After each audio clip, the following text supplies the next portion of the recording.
You're 6 weeks in. Everything feels right. She laughs at the right moments, texts back fast, and when she looks at you across the table, you feel it, that pull, that this might actually be something feeling. Then one night, completely out of nowhere, she says something offhand, casual, like she's commenting on the weather, and the words land in your chest like a stone dropping into still water. You don't say anything. You laugh it off. But later that night, lying awake, the sentence is still circling your mind, and something in you knows that what she just revealed in 10 words took 3 years to live. Most men spend their energy watching what a woman does, her actions, her behaviour, the obvious stuff. But behaviour can be managed. Behaviour can be performed. Language, though, language leaks. The phrases someone reaches for automatically.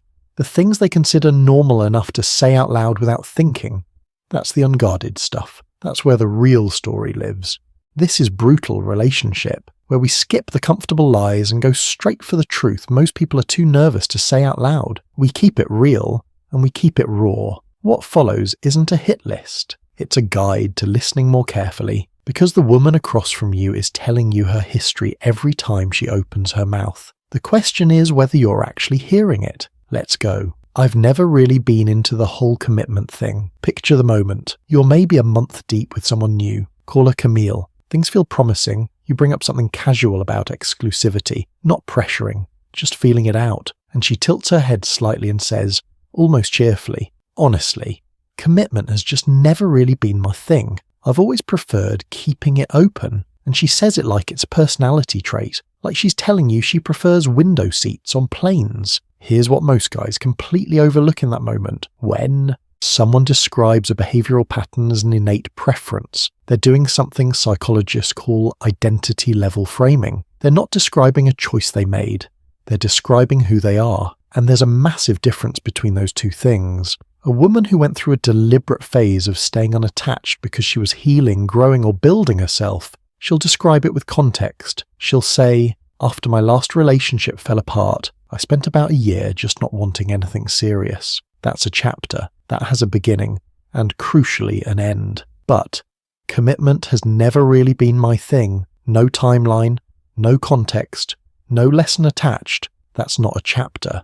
That's the whole book framed as a character trait to make it sound intentional rather than habitual. The psychology behind this is actually fascinating. When people have repeated experiences they haven't fully processed, they convert them from events into identity. It's a cognitive protection mechanism. If she chose this, if it's just who she is, then it doesn't need to be examined. It doesn't carry weight. It's just her. Think about this for a second. The phrase, "it's just who I am," has ended more potentially great relationships than incompatibility ever has, because it shuts down the possibility of growth before the conversation even begins. So what do you do with this? You don't argue, and you definitely don't push. What you do is ask a single, calm question. Has that ever felt like something you wanted to change, or has it always worked for you? Her response, including how comfortable or uncomfortable she is with that question, will hand you a roadmap. I get restless when things stop feeling new. There's a version of this statement that's self-aware and kind of admirable. Someone who recognizes their own patterns, who's working on them, who says, I've noticed I tend to get restless, and I've been trying to understand why. That's a person doing real internal work, but that's not the version we're talking about. The version that should catch your attention is when it gets delivered with a kind of casual pride,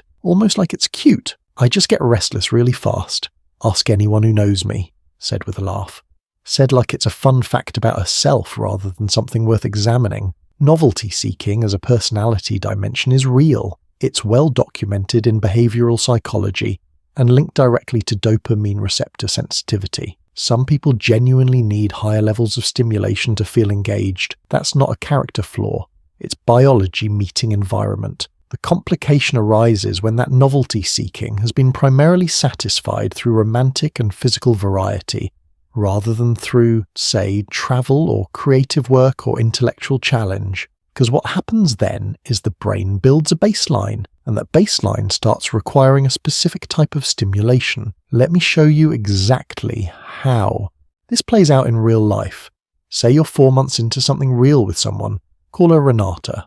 The early fireworks have settled into something warmer and deeper, which is what healthy relationships actually feel like past the initial phase. But for Renata, That warmth reads as flatness, not because anything is wrong, but because her nervous system learned to associate the rush of early-stage connection with what love is supposed to feel like, and everything after that rush feels like decline, so she calls it restlessness, she calls it boredom, she might even call it falling out of love, when really, what's happening is that she's never stayed anywhere long enough to discover what genuine intimacy actually feels like past the surface. So what do? Listen for whether she frames restlessness as past tense or present identity. Someone who used to be that way but consciously chose depth over novelty is a fundamentally different conversation than someone wearing restlessness as a badge. Most of what I've had were situationships. Let that actually land. She's not telling you about relationships that didn't work out. She's not describing heartbreak or bad timing or incompatibility.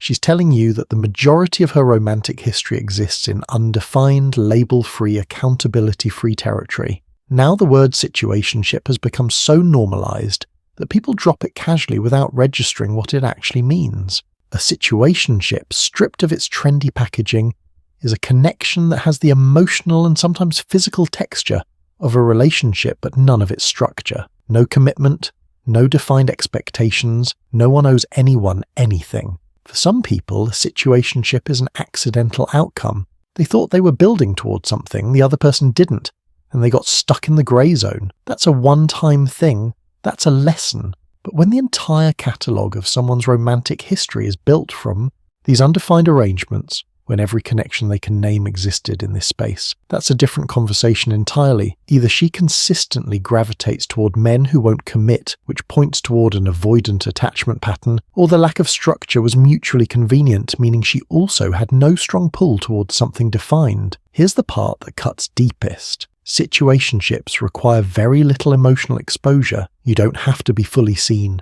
You don't have to navigate someone else's difficult moments. You don't have to stay when things get complicated. When someone's entire history is built inside arrangements like that, they've never actually lived through the hard architecture of a real relationship, the disagreements that get resolved, the seasons of distance that get bridged, the slow building of actual trust. They've experienced the beginning of connection over and over and over, but never the middle, never the depth. So what do? Ask something genuine. What would a relationship look like if you actually built something real with someone? Watch her face, not just her words. Enthusiasm and clarity are green lights. Vagueness and deflection tell you she's still figuring out whether she even wants to land somewhere. I've just accumulated a lot of experiences. It is what it is. The smile that comes with this one is almost always the same, knowing, a little mysterious, like she's offering you a glimpse of something layered and complex. And the phrase, "it is what it is," tacked onto the end, that's doing a specific job. It's preemptively closing the door on follow-up questions. It's signaling, this isn't up for discussion, don't make it weird. Here's the thing nobody says out loud. Volume isn't the same as depth. Having many experiences doesn't automatically produce self-awareness. Processing those experiences does. Sitting with them, understanding them, extracting something useful from them. That's what builds genuine wisdom. When someone says, "I've had a lot of experiences," and stops there, with no indication of what those experiences taught her or changed in her, what she's actually offering you is quantity without integration, a collection, rather than a journey. The psychological marker for genuine growth is specificity. Someone who has genuinely learned something from their past can point to the lesson. They'll say something like, "I spent years attracting emotionally unavailable situations, and I eventually had to look at my own role in that." That sentence takes courage to say. It requires honesty, and it tells you that the experience was processed, not just survived. Think about this carefully. "I've had a lot of experiences, it is what it is" a sentence designed to sound like self-acceptance while functioning as a wall. You're being told something and simultaneously told not to probe it. So what do? You don't pry, and you don't make her feel like she's on trial, but you pay attention over time to whether those experiences ever develop into actual narrative, stories with arcs, with growth, with honest reflection. If they stay permanently vague, you have your answer. I've always clicked better with guys than girls. Taken at face value, this is completely understandable. Some women genuinely have more male friends. That's real, and it doesn't mean anything on its own. Context is everything here. The question isn't whether her friend group skews male. The question is what kind of male friendship she has and how those friendships are actually structured. Long-term male friendships that are genuinely platonic have a particular quality. They're integrated into her broader life. These men often have partners of their own, and the dynamic is comfortable and low tension. These are people who showed up when something fell apart, not people who resurface when she posts a new photo. But there's another version, a rotating ecosystem of male acquaintances who are loosely available, consistently attentive, and whose romantic interest is either active or barely concealed. She calls them friends. Technically they are, but the energy running through every single one of those connections is something other than pure friendship, and she's either unaware of that or very comfortable with it. Women who have had many romantic or physical connections frequently maintain what you might call a residual attention network. Men whose interest didn't fully resolve into anything concrete, but also never fully closed. These connections get filed under friendship without much examination of why they exist or what's actually sustaining them. Let me make this concrete. Imagine she mentions 4 guys, Tobias, Raphael, Deon, and Soren, all separate, all just friends, all texting her with a regularity that doesn't quite match the platonic label she's assigned. None of them have girlfriends. All of them are available when she reaches out, and she seems genuinely confused when you suggest that dynamic is worth noticing. So what do? Watch behavior across time, not labels across conversation. Friendship is defined by what people offer each other when there's nothing to gain, not by what the relationship is called when someone asks about it. Labels just complicate things. I prefer organic. Everyone says they hate labels at first. It's practically a reflex at this point, but push past the surface and you'll find that what's actually being communicated is one of 2 very different things. Version 1. Fear of commitment rooted in past hurt. She's been burned before. Formalization triggers anxiety. This is worth understanding and, with the right person and right timing, worth working through together. Version 2. Labels would close off options she's not ready to give up. The label isn't the problem. The accountability that comes with the label is, for someone who has built a romantic life inside, consistently undefined arrangements. Labels aren't just uncomfortable, they're structurally threatening, because a label means someone can hold her to something. A label means there's a shared narrative that both people have a stake in. A label means that if she disappears or creates distance, it registers as a breach of something real rather than just things fading out. Without a label, nothing is technically broken.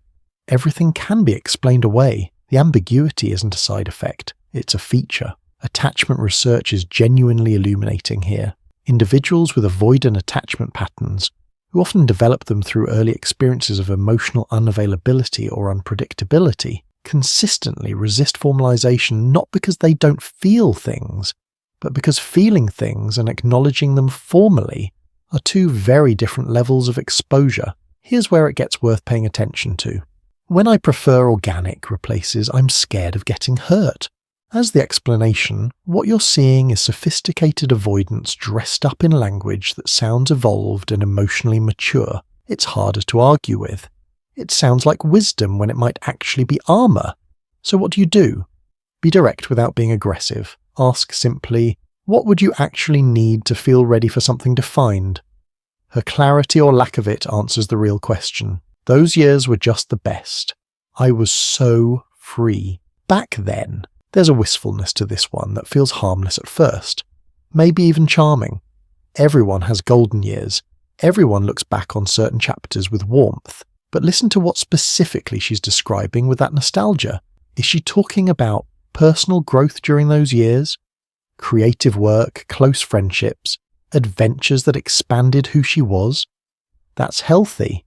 That's someone who lived fully and carries those years as a foundation. Or is the nostalgia specifically wrapped around feeling wanted, around being the center of attention, around a freedom that, when you listen closely, sounds less like independence and more like access to constant romantic and social validation? There's a specific emotional signature that comes with this second kind of nostalgia. It has a faint quality of mourning to it.